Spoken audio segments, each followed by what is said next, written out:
तो अभी हमको डिज़ाइन करना है ये वाला ब्लॉक। ये ब्लॉक मैं ऑलरेडी डिज़ाइन कर चुका हूँ। तो जैसे मैं एडमिन से लॉगिन किया, अब यहाँ पे अगर मैं एप्लीकेशन के होम पेज पे जाता हूँ, सो ये एप्लीकेशन का होम पेज है। एप्लीकेशन के होम पेज पे मैं जाता हूँ तो यहाँ पर हमको डिज़ाइन करना था ये वाला ब्लॉक। ये ब्लॉक मैं ऑलरेडी डिज़ाइन कर चुका हूँ, लेकिन मैंने कैसे डिज़ाइन किया मैं बता देता हूँ। यहाँ पर मैंने सबसे पहले तो ये एक रीज़न क्रिएट किया कॉन्टेक्ट सेक्शन के नाम से। तो ये मेरी पेज डॉट टीपीएल फाइल है, राइट।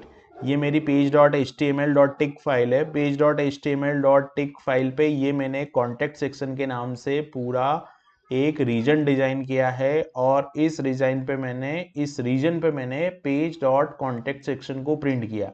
अब ये कॉन्टेक्ट सेक्शन क्या है? तो कॉन्टेक्ट सेक्शन यानी कि ये वाला ब्लॉक है। तो ये वाला ब्लॉक मैंने ड्रूपल में ब्लॉक लेआउट के अंदर जाके एक ब्लॉक क्रिएट किया है, और यहाँ से वो ब्लॉक जो है वो इस सेक्शन पे रेंडर हो रहा है। तो इस तरीके से मेरी ये वाली एप्लीकेशन में ये वाला जो पेज है वो दिख रहा है, ये वाला। और ये जो इमेज आ रही है ये बैकग्राउंड इमेज है, ये CSS से आ रही है। तो अगर मैं बैकग्राउंड इमेज की बात करूं तो यहाँ पर ये जो इमेज है वो CSS से आ रही है। तो इस तरीके से मेरा ये सेक्शन डिजाइन हो गया, और उसके बाद मुझे डिजाइन करना था दूसरा सेक्शन जिसको बोला गया है कॉन्टेक्ट कंटेंट सेक्शन। तो ये कॉन्टेक्ट कंटेंट सेक्शन में मैंने क्या किया, दो अलग अलग रीजन डिजाइन किए। देखिए ये आप देखोगे तो ये कॉन्टेक्ट कंटेंट सेक्शन का रीजन है, और इस रीजन पे मैंने दो अलग अलग रीजन बनाए हैं। ये सेक्शन है पूरा, और इसमें मैंने दो अलग अलग रीजन बनाए। एक मैप के लिए है, तो ये मैप मैंने यहाँ से कॉपी किया, और आप देखोगे तो ये मैप है, और इस मैप के अंदर ये रो है, रो के अंदर ये जो है वो मैप यहाँ से आ रहा है। और दूसरा सेक्शन जो मैंने बनाया वो कॉन्टेक्ट फॉर्म, तो कॉन्टेक्ट फॉर्म जो है वो यहाँ से आ रहा है। तो इस तरीके से ये दो अलग अलग रीजन मैंने डिजाइन किए हैं, और इससे ये दोनों रीजन को मैंने यहाँ पे प्रिंट करवाया है। तो इस तरीके से मेरा जो है वो ये वाला रीजन यहाँ पे प्रिंट हो रहा है, और ये मेरा फॉर्म है। तो फॉर्म को लाने के लिए मैंने यहाँ पे एक ब्लॉक इंस्टॉल किया है जिसको हम बोलते हैं contact block. Contact block module आप इंस्टॉल करोगे तो आपका जो कॉन्टेक्ट फॉर्म है, जो ड्रूपल बना बनाया कॉन्टेक्ट फॉर्म देता है, वो पूरा कॉन्टेक्ट फॉर्म ब्लॉक के फॉर्मेट में रेंडर हो जाता है। और यहाँ पर अगर आप इसमें कोई कस्टमाइज करना चाहते हैं, देखिए यहाँ पे अभी कितनी सारी फील्ड है, लेकिन अभी इस फील्ड को मैंने ऐड नहीं किया है। मैंने सिर्फ फॉर्म को ब्लॉक में ऐड करके और यहाँ पे शो कर दिया है। लेकिन आप यहाँ पे कॉन्टेक्ट फॉर्म में जाएंगे तो यहाँ पर मैंने जो यूज़ किया है वो वेबसाइट फीडबैक वाला फॉर्म यूज़ किया है। ये आप देखोगे तो ये वेबसाइट फीडबैक वाला फॉर्म है, और इस वेबसाइट फीडबैक वाले फॉर्म को मैंने यहाँ पर यूज़ किया है। तो इस तरीके से हम जो है वो यहाँ से फील्ड चेंज करके, फील्ड ऐड करके इसको पूरा इस तरीके से बना सकते हैं। लेकिन मैंने अभी इसको बहुत बेसिक लेवल पे यूज़ किया है, मैंने पूरा फॉर्म अभी ऐड नहीं किया है। उसके बाद में आता है हमारा फूटर सेक्शन, और यहाँ पर ये दो इमेज आ रही है। तो अभी हमारा जो HTML है ड्रूपल का, उसमें ये दोनों इमेज नहीं आ रही है। ये दोनों इमेज इसलिए नहीं आ रही क्योंकि मैंने इस इमेज को अपलोड नहीं किया। तो आप देखोगे तो यहाँ पर आप जाओगे तो यहाँ पे ये एक इमेज है, और ये इमेज जो है वो मैंने ऐड नहीं की है, इसलिए ये इमेज नहीं आ रही है। तो मेरे को क्या करना पड़ेगा, इमेज को अपलोड करना पड़ेगा, और जब इमेज अपलोड हो जाएगी तो वो इमेज आने लगेगी। तो हम लोग क्या करते हैं, हम लोग यहाँ पे मैं इंस्पेक्ट एलिमेंट करता हूँ, और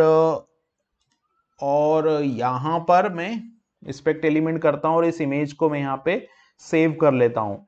तो जैसे मैंने राइट क्लिक किया, राइट क्लिक करने के बाद में यहाँ पे मैंने इस इमेज को सेव किया। तो हम लोग जाते हैं कंटेंट में, ये कंटेंट में गया मैं। कंटेंट में जाने के बाद में स्ट्रक्चर में जाऊंगा मैं,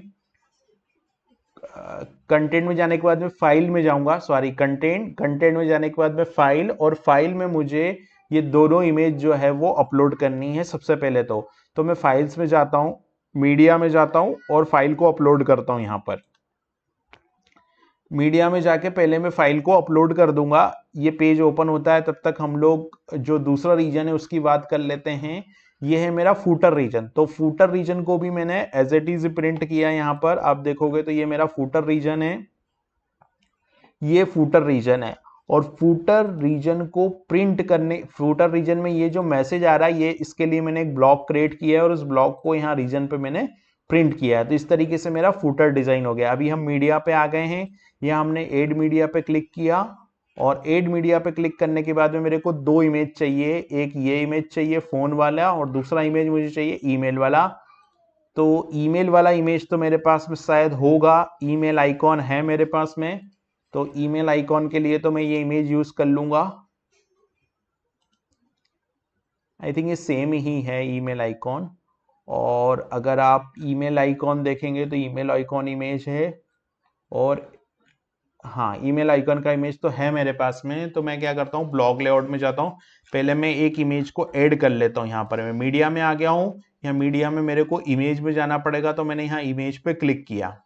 ठीक है, इमेज में क्लिक करने के बाद में यहाँ पे मैं सेलेक्ट करूंगा ये जो फोन आइकॉन है इमेज, वो ये फोन आइकॉन को सेलेक्ट करता हूँ और इसको मैं पब्लिश कर देता हूँ। यहाँ पर मैं लिख देता हूँ फोन और यहाँ इसको सेव कर देता हूँ और पब्लिश कर देता हूँ। और फिर यहाँ पर मैं जाऊँगा कहाँ पर, ब्लॉक में, स्ट्रक्चर में जाऊँगा, ब्लॉक लेआउट में जाऊँगा और यहाँ पर मैंने प्रिंट किया है ये कॉन्टेक्ट मैप के अंदर, राइट। तो मेरे को सर्च करना पड़ेगा कॉन्टेक्ट मैप। ये ब्लॉक लेआउट में जाता हूँ, मैं ब्लॉक लेआउट में गया। ब्लॉक लेआउट में जाने के बाद में ये मेरा ये इमेज हो गई मेरी ईमेल की और जो फोन का इमेज है वो भी मैं यहाँ से ले लेता हूँ और यहाँ पर मैं जाता हूँ कस्टम ब्लॉक लाइब्रेरी में। कस्टम ब्लॉक लाइब्रेरी में जाने के बाद में मुझे क्या करना पड़ेगा, पहले मैं इस इमेज का URL ले लेता हूँ। कस्टम ब्लॉक लाइब्रेरी में जाऊँ के मेप वाले ब्लॉक को मुझे एडिट करना है। तो मेप वाले ब्लॉक में जहाँ पर ये दोनों इमेजेस आ रही है, राइट, वहाँ पे मेरे को इन दोनों इमेजेस का एड्रेस को अपडेट करना है। मैंने इसको एडिट किया और यहाँ पर आप देखोगे कि दो इमेजेस आ रही होगी। तो मैं इसको सोर्स में जाता हूँ, ये मैं सोर्स में गया और ये जो इमेज है वो ईमेल की है। तो ईमेल आइकॉन के लिए मैं यहाँ से कॉपी करता हूँ और यहाँ पर जाकर ईमेल आइकॉन में SRC में जाकर मैं इसको प्रिंट कर देता हूँ। तो ये आ गया मेरा ईमेल आइकॉन की इमेज। और दूसरी इमेज है मेरी फोन की, तो फोन आइकॉन की इमेज यहाँ पर है, तो मैं इसको कॉपी करता हूँ और यहाँ पर जाकर मैं फोन की इमेज जो है, तो यहाँ पर जाकर मैं फोन की इमेज को कॉपी पेस्ट कर देता हूँ। तो ये हो गई मेरी फोन की इमेज और ईमेल आइकॉन की इमेज। अब यहाँ जाकर इसको मैं सेव कर देता हूँ, ये मैंने सेव किया यहाँ पर।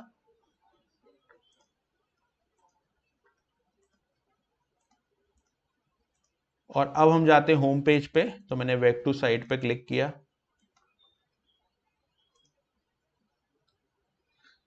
तो आप देखोगे यहाँ होम पेज पे ये दोनों इमेजेस यहाँ पर आ गई है और इसी तरीके से हम लोगों ने फूटर डिजाइन किया। तो अभी हमारा होम पेज पूरा डिजाइन हो गया है।